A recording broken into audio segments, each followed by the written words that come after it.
Assalamualaikum warahmatullahi wabarakatuh. Anak-anak, kita buka buku pelajaran matematikanya ya. Kita sudah sampai bab 3, nggih. Coba dibuka halaman 38 39 tentang diagram batang.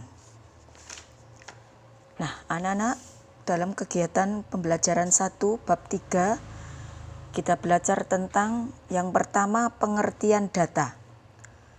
Data adalah kumpulan informasi yang diperoleh dari suatu pengamatan. Data dapat berupa angka, lambang bilangan, atau sifat. Mengumpulkan data berarti mengumpulkan keterangan yang benar dan nyata, serta dijadikan dasar kajian. Contohnya, kamu lihat dalam halaman 39. Ibu guru melakukan pengukuran berat badan, ya. Contohnya kelas 4B sejumlah 37 siswa. Atau sesuai dengan contoh pada halaman 39, 30 siswa kelas 4 SDN Pelita. Dari hasil pengukuran tersebut diperoleh data berat badan siswa. Ya. Berapa saja? Ya. Itu kamu lihat ada 33 kg, ada 29 kg, ada 32 kg, sampai ada yang 38 kg ya. Dari ke-30 siswa, setiap siswa ada kalanya yang berat badannya sama.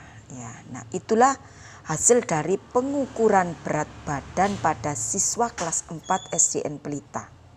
Nah, anak-anak, selanjutnya dari hasil pengukuran berat badan tersebut diperoleh angka-angkanya, ya. Kamu lihat di situ ya. Berat badannya setiap anak ada kalanya yang tidak sama, ada kalanya sama.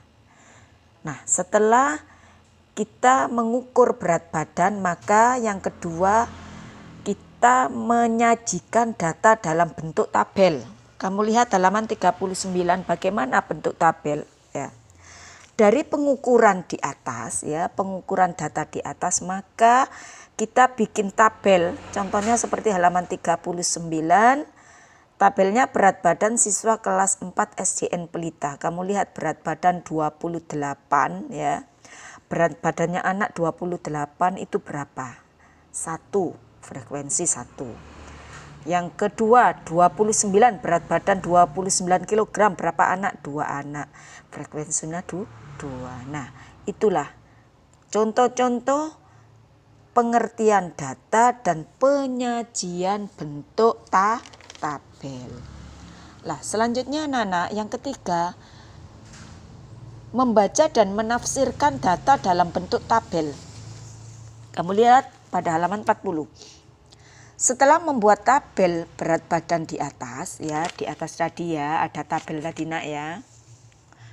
Kemudian kita belajar cara membaca dan menafsirkan data tersebut. Bagaimana caranya? Yang pertama, membaca data. Siswa yang mempunyai berat badan 28 kg ada berapa anak? Dilihat di tabel. 1 ya.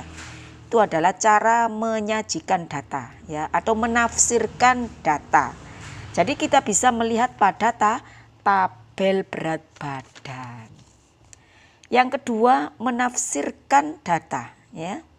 Yang pertama, berat badan yang paling banyak di kelas tersebut, kelas 4 tadi berapa? Berat badan yang paling banyak kita lihat. Paling banyak adalah anak berat badan 38 kg paling banyak. Bisa kita lihat pada bentuk tabel. Nah, itulah cara-cara anak-anak penyajian pengertian data, penyajian data dalam bentuk tabel, sampai cara membaca serta menafsirkan data. Seperti halnya pada contoh 39 dan 40. Nah, anak-anak, kita lanjutkan pada pembelajaran 2 nggih. Di sini pembelajaran 2 kita belajar tentang diagram batang. Tadi tabel, sekarang diagram batang. Dalam membuat diagram batang ya, pengertian batang sendiri adalah diagram, ya saya ulang, diagram batang adalah diagram yang menyajikan data dalam bentuk persegi panjang, ya, tegak ataupun persegi panjang mendatar yang sama besar dan terpisah.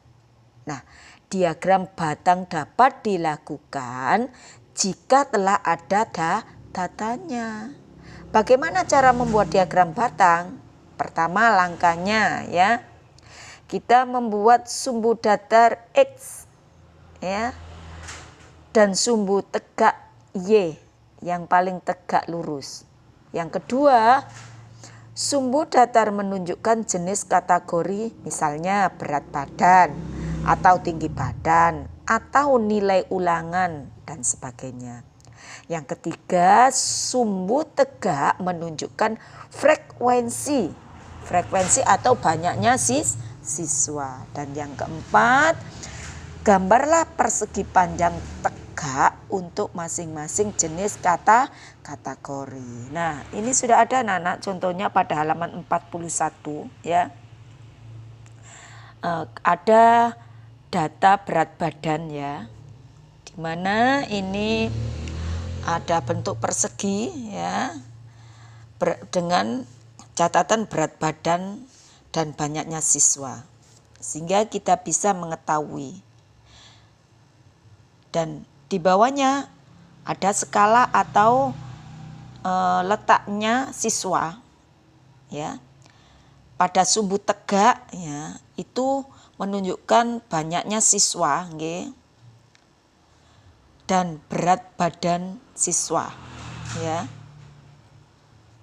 Sehingga kita bisa mengetahui cara membuat diagram batang.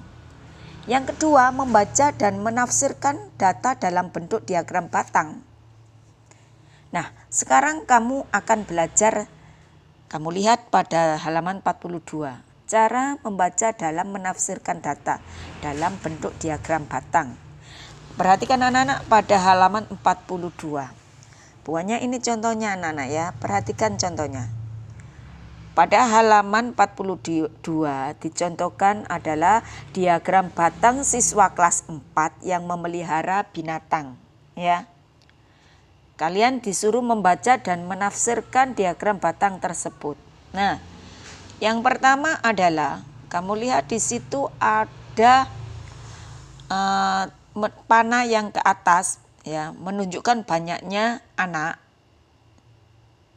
Itu menunjukkan banyaknya siswa yang memelihara ayam, berapa itu kira-kira. Ada menunjukkan angka 8, ya. Kemudian yang kedua, ya, menunjukkan siswa yang memelihara burung ada 6 orang. Ya, skalanya ada di 6, ya, pas pada angka 6, ya. Ada ayam menunjukkan banyaknya berapa itu anak-anak? Ada berapa ayam? Siswa yang memelihara ayam 8. Kemudian burung, siswa yang memelihara burung ada berapa? 6. Kemudian yang ketiga, siswa yang memelihara kucing ada berapa? Kucing 4. Sampai siswa yang memelihara kelinci, berapa anak itu? 2 orang. Ya, itulah anak-anak cara-cara dalam membuat diagram batang, ya. Yang pertama tadi adalah pengertian data, ya. Yang kedua tentang membuat diagram batang, ya. Pada halaman 39 tentang pengertian data dan halaman 41 tentang diagram batang. Nah, anak-anak, saya kira pelajaran matematika bab 3, ya, tentang diagram batang saya cukupkan sampai di sini. Semoga kalian semua dapat memahaminya dan bisa mengerjakan tugas kalian dalam LKS dan menjadikan ilmu yang bermanfaat. Saya akhiri. Wassalamualaikum warahmatullahi wabarakatuh.